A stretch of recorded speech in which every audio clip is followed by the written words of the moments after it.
Kada, I'm sorry, totoo lang, meron ko sakit sa puso. Pero,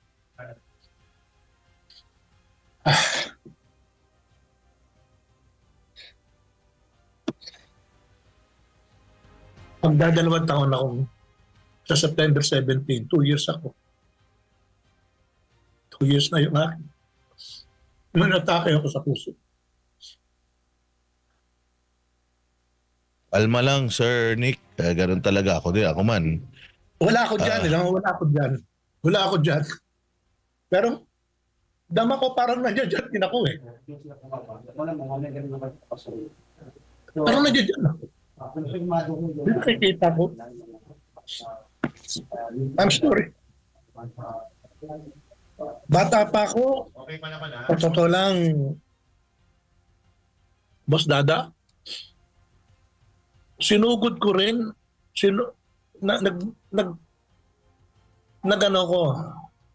tunaya ko rin ang buhay ko. 73 years old na ako, estudyante pa lang ako, tinaya ko ng buhay ko sa kalye. Lalo-lalo na sa mga pabrika, sa mga picket lines. Ito, yung kanta yung awitin ng KOJC, hindi kami bayaran ang aming dugo ay mahigit pa sa kubikinang na ginto. Alam mo, 73 years old na ako. Maraming attempt. Buhay ang Gokong Way. Kung gaano lang ako gustong bayaran ang Gokong Way family. Pero, hindi tayo nagtokso.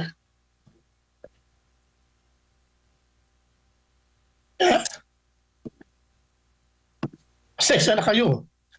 Pasensya na. Ako din, hindi ko din alam talaga kung ano sasabihin ko. Ako din, medyo talagang emotional tayo ngayon dito kasi hindi ko matanggap alam nyo, frozen yung assets ng Kingdom of Jesus Christ.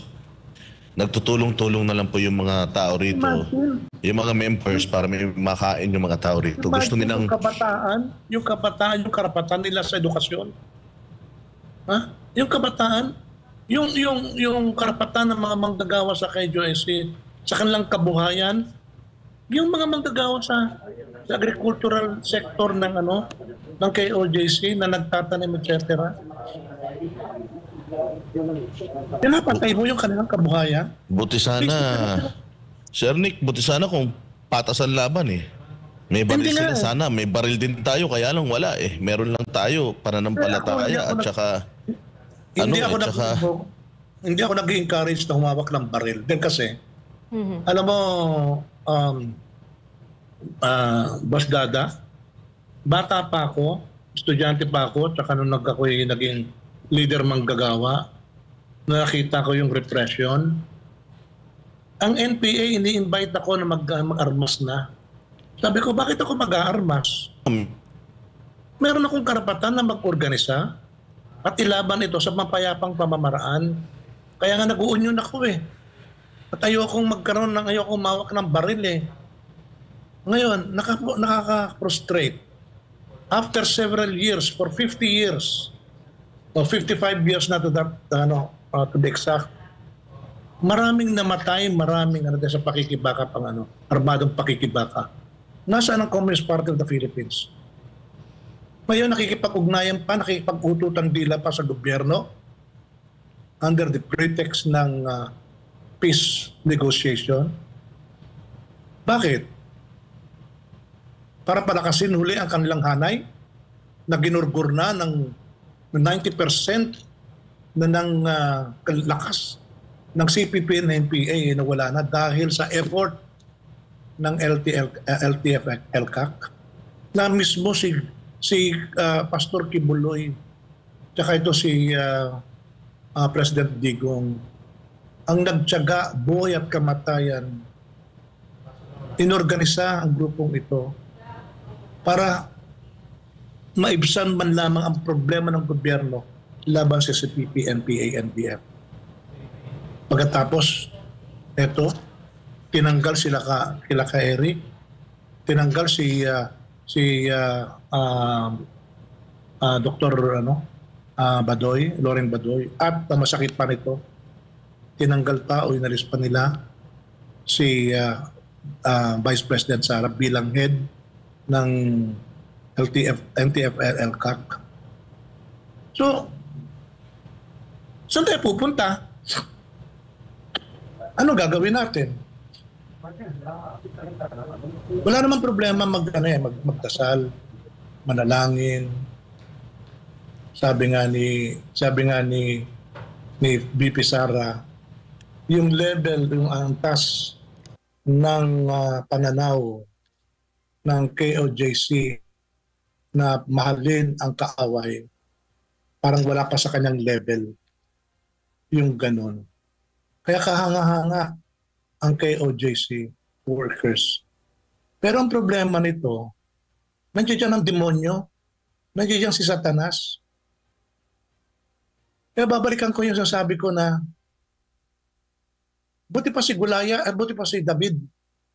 Napaka lakas ng kanyang kalaban na si Goliath.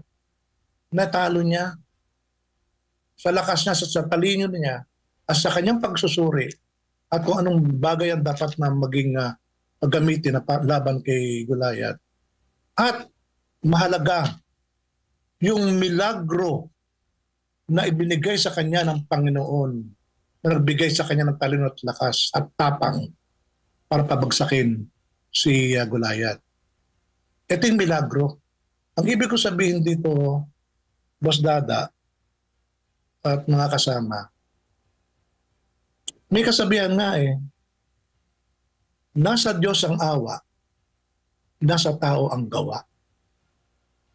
Okay, manalangin tayo. Dapat kang manalangin, pusang manalangin. Pero hindi ba natin ipagtatanggol yung ating sarili kung saan na meron tayong nakasaad, enshrined in our Constitution, Bill of Rights, no, to defend our lives, liberty, and property, no, with due process, na hindi dapat yung ating karapatan ay ikartel o supilin. Kasi naniniwala ko yung Bill of Rights na yan yan ang buhay natin Yan ang buhay. No? At kapag hindi mo ginalang yan, ay para nila din tayo pinapatay. Kulang na nga lang ang baril o anumang sa armas na nakakamatay.